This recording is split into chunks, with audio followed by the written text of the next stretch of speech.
प्रधानमंत्री नरेंद्र मोदी और उनका स्वागत डमरू ध्वन से, घंट ध्वन से, निनाद से और अनहद नाद से। सही कहा आपने। तक का जो सफर है प्रधानमंत्री का वो पूरा हुआ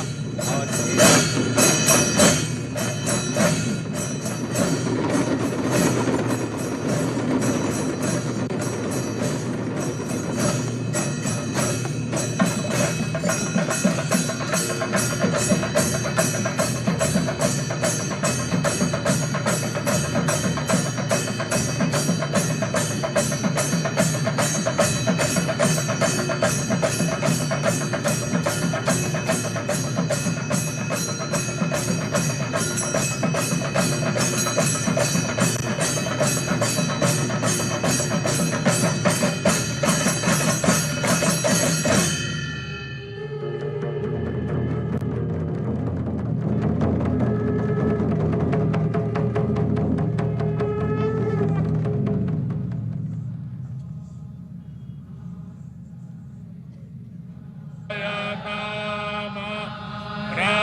कवियो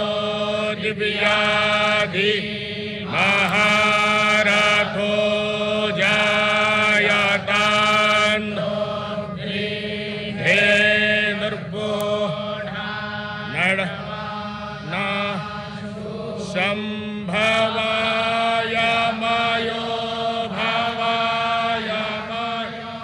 भवाय संभवाय संभवाय भवाय शंकराय शंकराय मयो भवाय संभवाय संभवाय मयो भवाय शंकराय संभवायेति संभवाय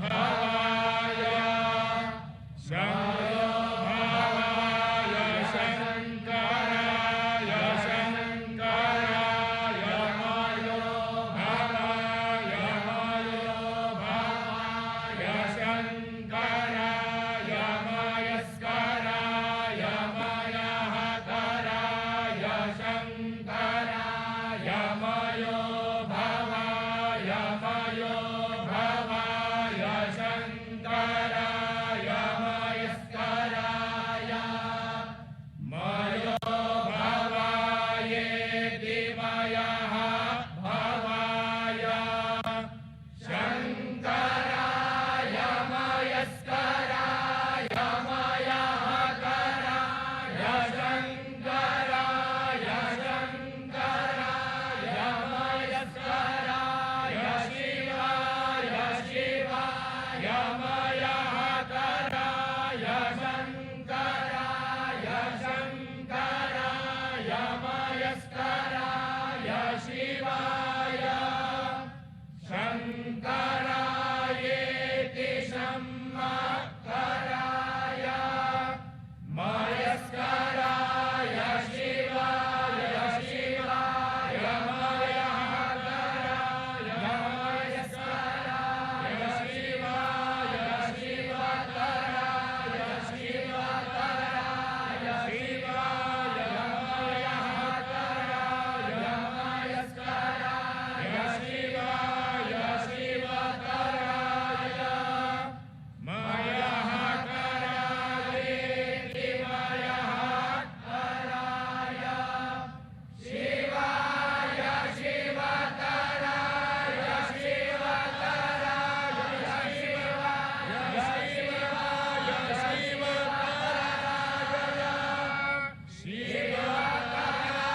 शिवतरायेति शिवतराय।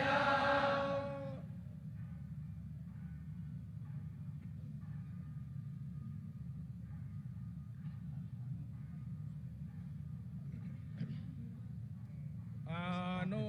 भद्राः क्रतवो जन्तु भविष्यतो दग्धासो अपरीतास उद्भिदाः देवानो यथा विद्वेधे असन्नपरायुः रक्षितारो दिवे दिवे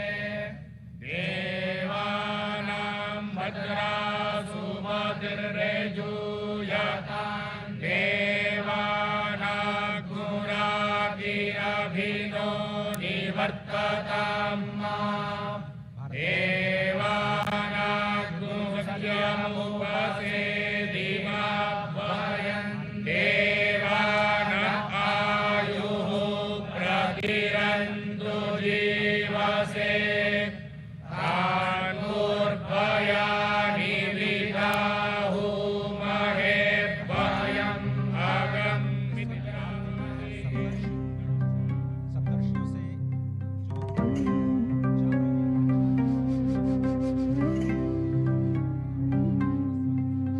अवन्तिकायां निहितावतारं मुक्तिप्रदानाय च सज्जनानाम् अकालमृत्योः परिरक्षणार्थं वन्दे महाकालमहासुरेशम्। अवन्तिकायां विहितावतारं मुक्तिप्रदानाय च सज्जनानाम् अकालमृत्योः परिरक्षणार्थं वन्दे महाकालमहासुरेशम्।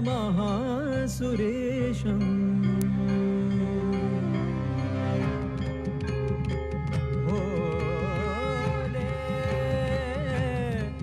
भोले भोले।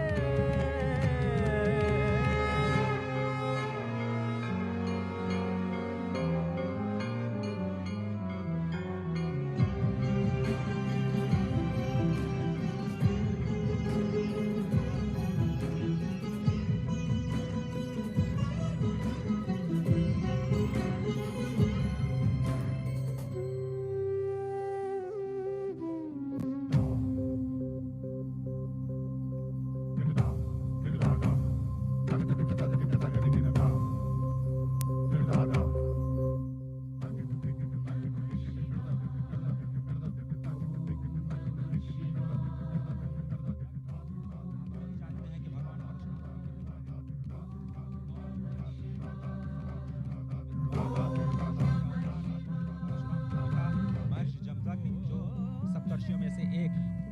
महर्षि गौतम, महर्षि जमदग्नि, उसके बाद महर्षि विश्वामित्र, जिन्हें कहा जाता है कि वो गायत्री मंत्र के दृष्टा हैं और आनुवांशिक विज्ञान और अस्त्र शस्त्र की विद्या के ज्ञाता, और यही भारत जिसे पहले विश्वगुरु के नाम से जाना जाता था। उसके बाद महर्षि भारद्वाज, जो स्वयं देवगुरु बृहस्पति के पुत्र हैं, ऋग्वेद के 6ठे मंडल के दृष्टा हैं, और भारद्वाज स्मृति, भारद्वाज संहिता और जो विज्ञान शास्त्र है उसके रचयिता हैं। साथ ही महर्षि अत्रि, जो कि ब्रह्मदेव के नेत्र से उत्पन्न है, ऋग्वेद के 5वें मंडल के दृष्टा और वनवासी श्री राम के मार्गदर्शक। और अत्रि, इस वक्त आप जो तस्वीरें देख रहे हैं, ये महाकाल पथ की तस्वीरें, जिसमें इस वक्त मंडपम जिसे कहा जाता है, और ये बहुत ही अत्यंत मनोहारी दृश्य त्रिपुर वध का। त्रिपुर एक महान दानव जिसे भगवान श्री शिव ने एक ही बाण में त्रिपुरासुर का वध किया, और इस रथ का संचालन स्वयं श्री ब्रह्मा जी ने किया था। ये इस अत्यंत मनोहारी दृश्य के माध्यम से आपको त्रिपुर वध की जो कथा है वो आप तक पहुंच रही है। बेहद विहंगम मनोहारी दृश्य, जैसा कि आपने कहा, इससे पहले हमने देखा कि सप्तऋषियों के दर्शन किए, त्रिपुरासुर संहार का जो संकल्प भगवान शिव ने लिया था उसके उन्होंने दर्शन किए, और इस समय प्रधानमंत्री नरेंद्र मोदी सप्तर्षि मंडल में ही हैं, जहां पर, और साथ ही साथ इस पूरे अगर देखें महालोक को, तो अलग अलग क्षेत्रों में 900 मीटर से ज़्यादा ये लंबा विस्तीर्ण क्षेत्र है, जहां पर अलग अलग शिवपुराण से संबंधित जो कथाएं हैं उनका लोकार्पण किया गया है। त्रिपुर सुर संहार की अगर कथा की बात करें तो ब्रह्मा ने जब ताड़कासुर के तीनों पुत्रों को 3 पुर दे दिए और त्रिपुर राक्षस असुर के रूप में जाने लगे, और जब उनसे समूची मानवता क्लांत हो गई, तो ये दृश्य इस समय देख रहे हैं कि प्रधानमंत्री नरेंद्र मोदी उसका अवलोकन कर रहे हैं। तो उसे मोक्ष प्रदान करने के लिए एक विशेष रथ के रूप में और विशेष अस्त्र के रूप में त्रिपुरासुर संहार करने के लिए भगवान शिव ने अवतार लिया, जिसमें उनके रथ के रूप में, सारथी के रूप में स्वयं ब्रह्मा थे, सूर्य और चंद्र जिसके पहिए थे, मेरु पर्वत उनकी धनुष थी, सर्पराज वासुकी उनकी प्रत्यंचा थे, अग्नि वायु विष्णुदेव और यमदेव उनके बाण थे, और सबसे बड़ी बात, इस दुष्कर और दुसाध्य कार्य के लिए भगवान शिव ने उज्जैन का ही चयन किया। इस समय प्रधानमंत्री नरेंद्र मोदी महाकाल के लोक का वो दृश्य देख रहे हैं और इस समय पहुंचे हैं नवग्रह में। नवग्रह में प्रधानमंत्री नरेंद्र मोदी इस समय देख रहे हैं। भारतीय अगर गणना परंपरा, पंचांग परंपरा की अगर बात करें तो भारत में 9 ग्रह माने गए हैं। हमारी सनातन संस्कृति में ये 9 ग्रह हैं: सूर्य, चंद्र, मंगल, बुध, गुरु, शुक्र, शनि, राहु और केतु। कालांतर में जो विज्ञान ने भी 9 ग्रह माने, उनमें चंद्रमा उपग्रह के रूप में रहा और सूर्य तारा के रूप में रहा, लेकिन नवग्रह के रूप में हमारी जो सनातन संस्कृति की जो गणनाएं रही, उसका भी यहाँ पर बहुत शानदार वर्णन और विवेचन किया गया। और ये जो आप नयनाभिराम अप्रतिम दृश्य देख रहे हैं अजय, देखें तो किस तरीके से रक्षा सूत्र में बना हुआ भगवान शिव का ये शिवलिंग यहाँ पर रखा गया है। और निश्चित तौर से इसके पीछे की जो अवधारणा होगी कि एकता के सूत्र में हम समूचे देश को बांधे, धर्म, धर्मांतर, मत, मतांतर को किनारे रखते हुए एक रक्षा सूत्र के रूप में यहाँ पर उपस्थित भगवान शिव का ये महालिंग ये बताता है कि किस तरीके से हम राष्ट्र की एकता के लिए, राष्ट्र को एकता के सूत्र में बांधने के लिए हम तत्पर हैं। क्योंकि ये पूरा का पूरा जिस शिवलिंग का लोकार्पण करते समय प्रधानमंत्री नरेंद्र मोदी ने विश्वार्पण लोकार्पण किया, वो रक्षा सूत्र से बना हुआ है। और रक्षा सूत्र से बनने का अर्थ यही है कि हम एकता के सूत्र में बंधे, क्योंकि अलग अलग तंतु जब एक हो जाते हैं तो रक्षा बनती है, और वो रक्षा सूत्र निश्चित तौर से लोगों की रक्षा के लिए होती है। और साथ ही साथ अगर देखें अजय, तो ये भारत के विश्व के मस्तक पर, विश्व के क्षितिज पर नए भारत के अभ्युदय का सीधा प्रमाण है। पूरी दुनिया देख रही कि किस तरीके से भारत भारतीयता को अपने में समेटे, नित नूतन और चिर पुरातन विरासत के साथ विकास के मंत्र को लेकर प्रधानमंत्री नरेंद्र मोदी नए भारत का अभ्युदय कर रहे हैं, नए भारत का निर्माण कर रहे हैं, नए भारत की संकल्पना को साकार कर रहे हैं। और इस समय प्रधानमंत्री नरेंद्र मोदी इस 900 मीटर से ज्यादा लंबे महाकाल कॉरिडोर जिसे कहा जाता है, और जिसे कहा जाता है महाकाल का लोक, महाकाल के लोक का महालोकार्पण करने के बाद अब प्रधानमंत्री नरेंद्र मोदी जा रहे हैं इस पूरे विस्तीर्ण क्षेत्र का भ्रमण करने के लिए। और सबसे बड़ी बात अजय, जैसा आपने बताया था कि यहाँ की दरो दीवार पर शिवपुराण से संबंधित एक एक कथाओं का विधिवत चित्रण किया गया है। चाहे वो गंगा अवतरण का दृश्य हो, चाहे वो असुरों के वध का दृश्य हो, चाहे वो भगवान के अलग अलग अवतारों की रूप हो, चाहे वो संदीपनी और भगवान अस्थि का दान करने वाले दधीच के पुत्र को मोक्ष प्रदान करने का दृश्य हो। और जैसा कि अभी हम एक बार फिर देख रहे हैं, ताड़कासुर के वध के बाद त्रिपुरारी जब कहा गया भगवान शंकर को, त्रिपुरारी इसी त्रिपुर असुरों के वध करने के बाद कहा गया, और उसका बेहद विहंगम नयनाभिराम दृश्य यहाँ पर स्थापित किया गया है। भगवान गणेश की मूर्ति, भगवान कार्तिकेय की मूर्ति, माता पार्वती, भगवान शंकर, यानी कि भगवान शंकर का समूचा दरबार और परिवार यहाँ पर स्थापित है महाकाल के इस महाप्रांगण में। अजय, तो ये शिव वाटिका जो इस वक्त आप देख रहे हैं, ये त्रिपुरारी हनन का दृश्य बार बार आपकी स्क्रीन पर। इस वक्त प्रधानमंत्री मोदी अब जो त्रिवेणी मंडपम है उसकी ओर, जो आप दृश्य देख रहे हैं वो त्रिवेणी मंडपम का दृश्य है। और इस वक्त प्रधानमंत्री मोदी का जो काफिला ई कार्ड के जरिए अब महाकालेश्वर पथ की ओर धीरे धीरे बढ़ता हुआ,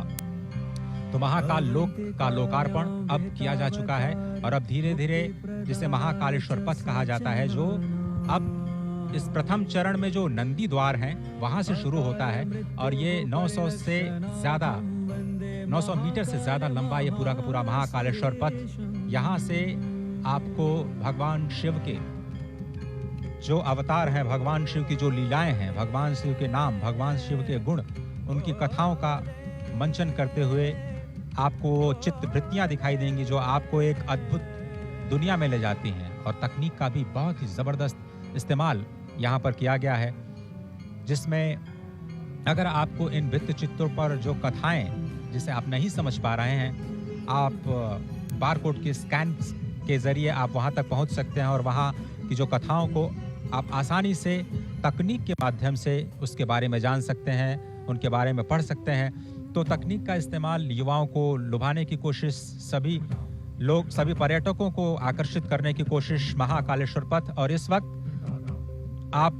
देख रहे हैं कि प्रधानमंत्री मोदी कैसे हर एक चरण के जो हर एक आयाम है उनका अवलोकन करते हुए, और मुख्यमंत्री इस वक्त उनकी मदद करते हुए इस पूरे के पूरे महाकाल लोक के अलग अलग जो आयाम हैं, अलग अलग जो प्रतिष्ठाएं हैं उनके बारे में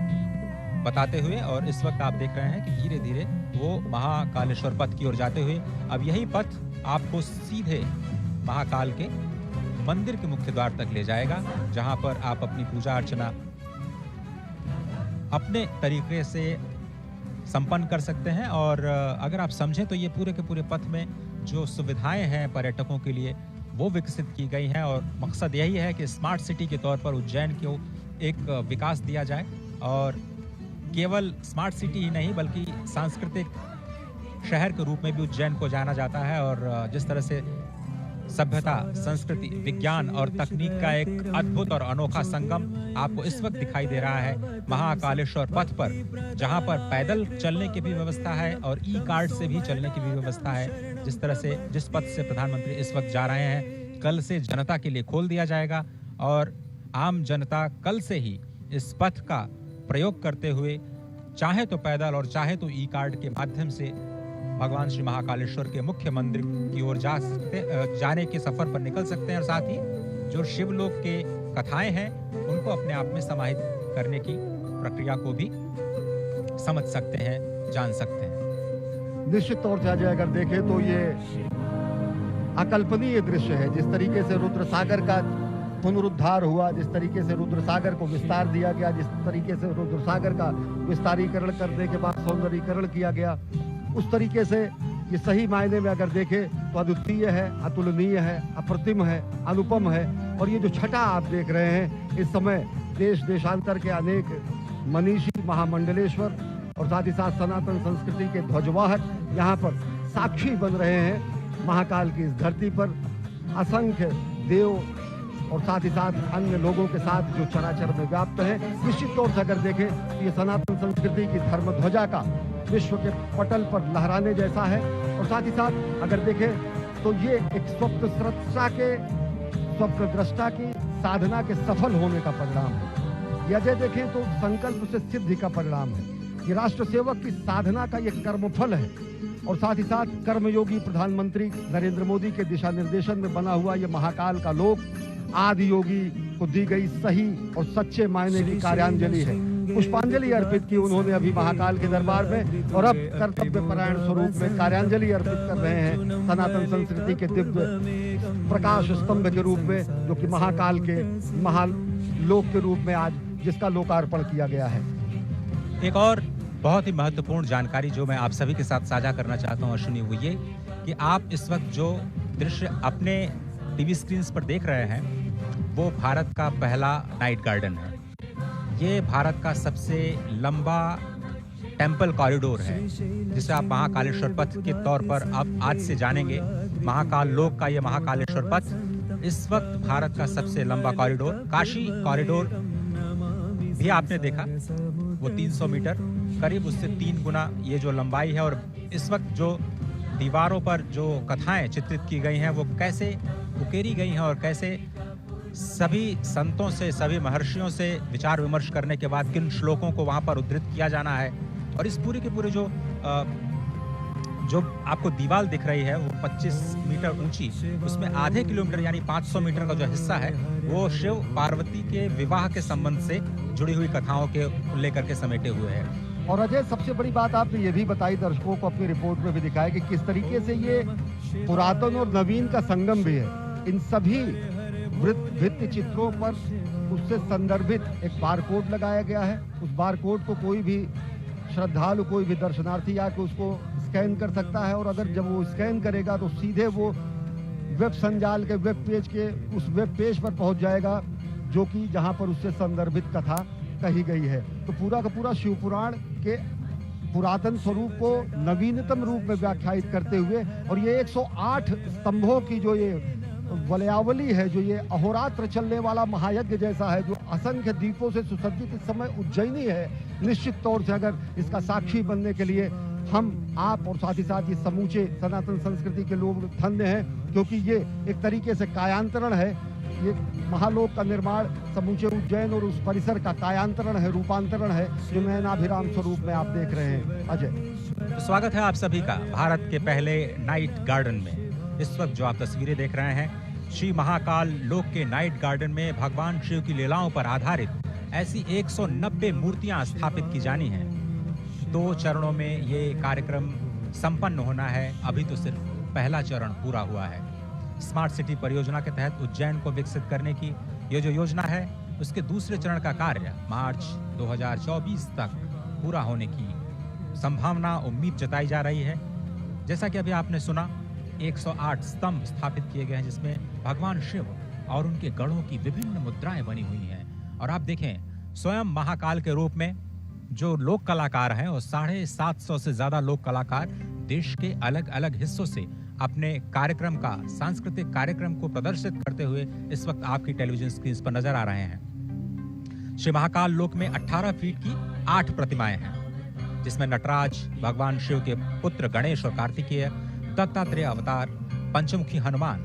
चंद्रशेखर महादेव की कहानी, शिव और सती और समुद्र मंथन जैसे विहंगम दृश्य शामिल हैं। उसके बाद थोड़ी सी उससे कम ऊंची 15 फीट की जो प्रतिमाएं हैं, उनकी संख्या 23 है, जिसमें आपको शिव के तांडव नृत्य का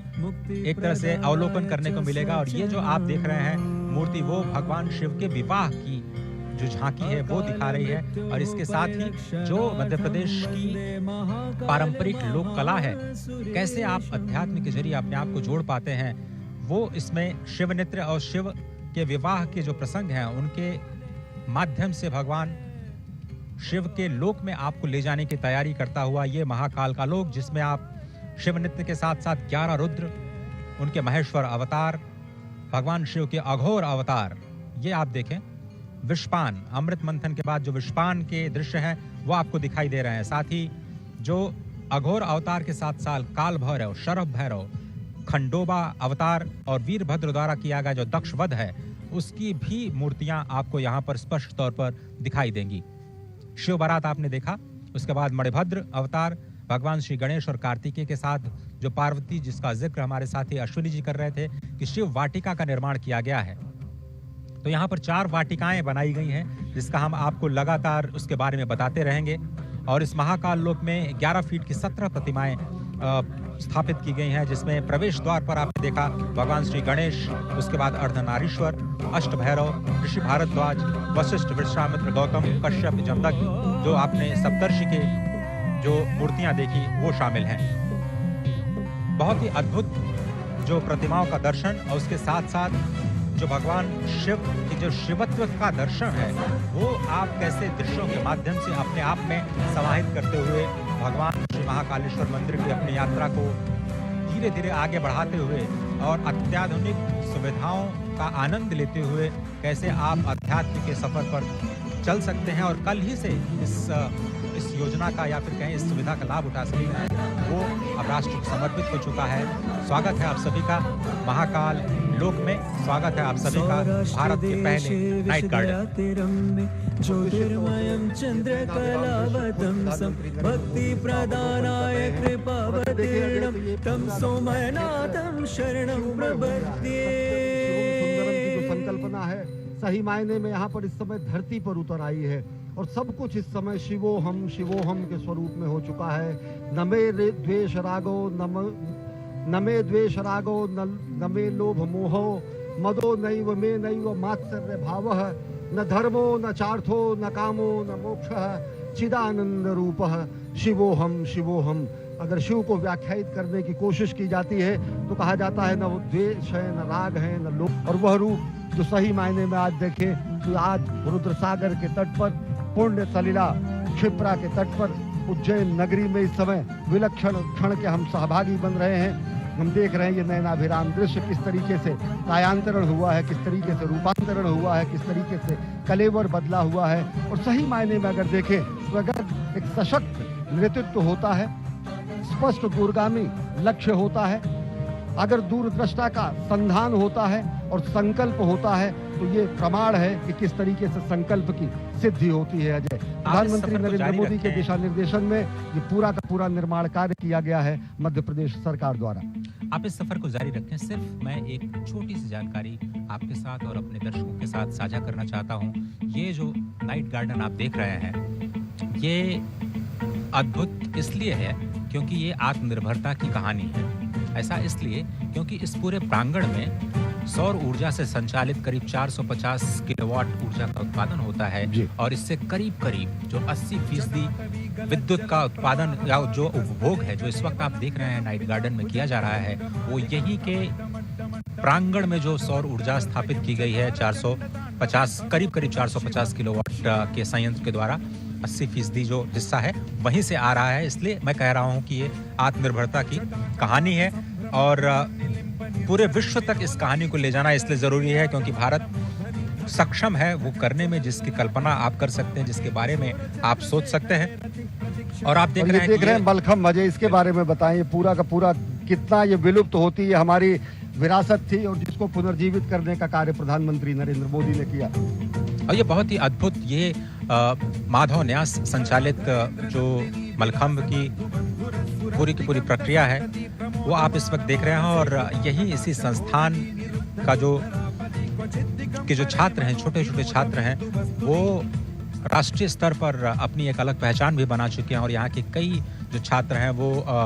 स्वर्ण पदक विजेता भी हैं राष्ट्रीय खेलों में जो मलखम्ब से संबंधित जो प्रतियोगिताएं होती हैं। तो अजय, इसके बगल ही भारत माता का मंदिर है जहाँ पर मलखम्ब के बच्चों को शिक्षा दीक्षा दी जाती है। उसके बगल में ही आद्य द्वितीय गुरु संघ चालक को संबंधित और उनको लिए समर्पित माधव सेवाश्रम है। और साथ ही साथ ये जो विलक्षण हम देख रहे हैं कि ये जो हमारी कला थी, जो हमारा ये ज्ञान था, जो हमारा ये कर्तव्य था, जो हमारा व्यायाम था, जो कि कहीं लुप्त हो रहा था, उसको जो है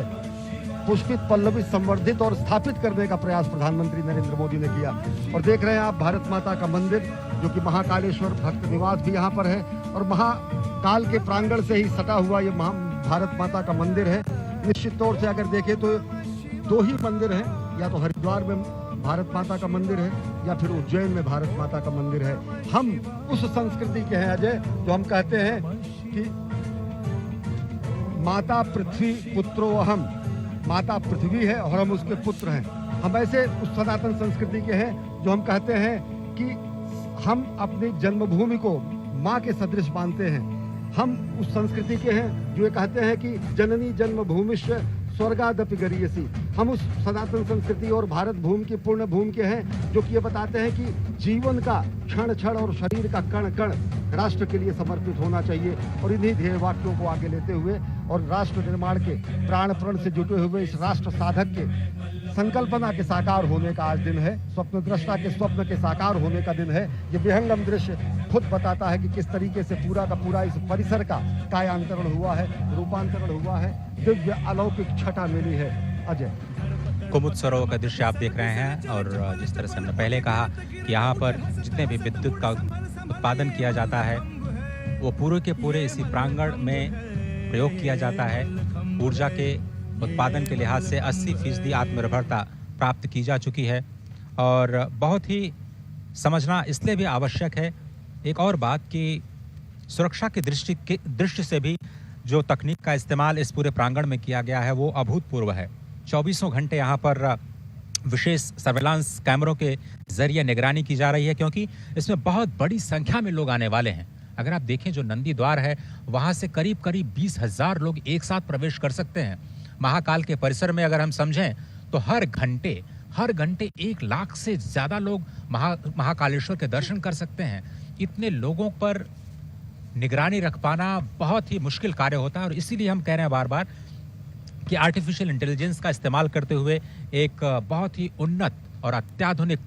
कमांड एंड कंट्रोल सेंटर बनाया गया है जिसके जरिए जो सर्वेलांस कैमरों की मदद से जो integrated command and control centre है पूरे परिसर की 24 घंटे निगरानी की जाएगी। और इस परियोजना का जो पूरा उद्देश्य है इस क्षेत्र में जो भीड़ भाड़ पहले थी उसको कम करना और किस तरह से जो विरासत संरचनाओं का संरक्षण करना और साथ ही साथ जो इस परियोजना के विस्तार के जरिए यहाँ पर पर्यटन को बढ़ावा देना है, अर्थव्यवस्था को भी बढ़ावा देना है, आत्मनिर्भरता को भी बढ़ावा देना है, समृद्धि को भी हमें दिखाना है, अपने सांस्कृतिक धरोहर को सहेजना भी है। इन सभी कार्यों का जो संगम है वो आपको इस महाकाल के इस नए लोक में इस वक्त भारत के पहले नाइट गार्डन के रूप में, एक विहंगम दृश्य के रूप में, जिसमें इस वक्त आप रुद्र सरोवर के साथ साथ महाराज विक्रमादित्य का टीले के साथ साथ आप देख रहे हैं ये दृश्य, जो आप या फिर कहें कि भारत माता के मंदिर के साथ साथ जो मंदिर का मुख्य शिखर है वो भी आपको बहुत ही आसानी से दिख रहा है। अप्रतिम विहंगम दृश्य, नयनाभिराम दृश्य। और अजय, जैसा आपने बताया कि भारत ने ही प्रधानमंत्री नरेंद्र मोदी के अध्यक्षता में और उनके नेतृत्व में इंटरनेशनल सोलर अलायंस की स्थापना की, और यहाँ इस पूरे परिसर का जो प्रकाश की व्यवस्था की गई है वो सौर ऊर्जा द्वारा संचालित है। ये होता है दूरदृष्टि और ये होता है स्वप्न दृष्टा के स्वप्न का साकार होना। निश्चित तौर से अगर देखें तो भारतीय संस्कृति और भारतीय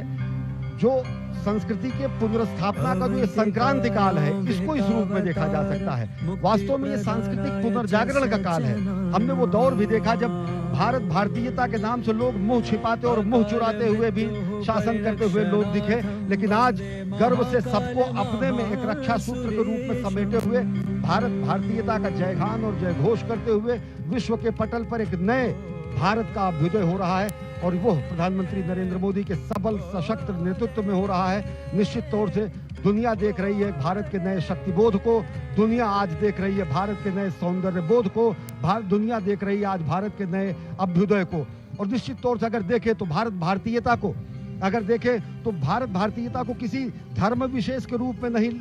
व्याख्यायित किया जा सकता है। भारत भारतीयता को किसी एक रूप में नहीं व्याख्यायित किया जा सकता है। स्पष्ट तरीके से कहा गया है, उत्तरे हिमालयश्च दक्षिणे, जो उत्तर में हिमालय है और साथ ही साथ दक्षिण में जो हमारी स्थिति है महासागर के दक्षिण में और हिमालय के उत्तर में जो समूची धरा है वो धरा भारत और भारतीयों की धरा है। ये महाघोष हमने ईसा पूर्व शताब्दियों पहले अपने पुराणों और वेदों में इसका उद्घोष किया। निश्चित तौर से अगर देखें तो आज नयनाभिराम छटा देखकर विश्व गदगद होगा। सनातन संस्कृति भारत भारतीयता आज आह्लादित होगी और निश्चित तौर से भारत के नए अभ्युदय का दिन है। और अगर उनको चंद शब्दों में समेटे श्रद्धेय अटल जी के शब्दों में अजय, तो उन्होंने कहा कि मैं एक बिंदु परिपूर्ण सिंधु, ये रुद्र सागर के एक एक बिंदु में भी ये व्याख्या समझी जा सकती है कि किस तरीके से हमारा समाज है। हम तो एक बिंदु परिपूर्ण सिंधु, यह है मेरा हिंदू समाज, मेरा इसका संबंध अमर, मैं व्यक्ति और यह है समाज, इससे मैंने पाया तनमन, इससे मैंने पाया जीवन, मेरा तो बस कर्तव्य यही सब कुछ कर दूं इसको अर्पण, मैं तो समाज की थाती हूँ, मैं तो समाज का हूँ सेवक, मैं तो समष्टि के लिए व्यष्टि का कर सकता बलिदान अभय, तन मन हिंदू जीवन हिंदू रग रग हिंदू मेरा परिचय। मानवता के कल्याण के लिए हमने अस्थि का दान किया है।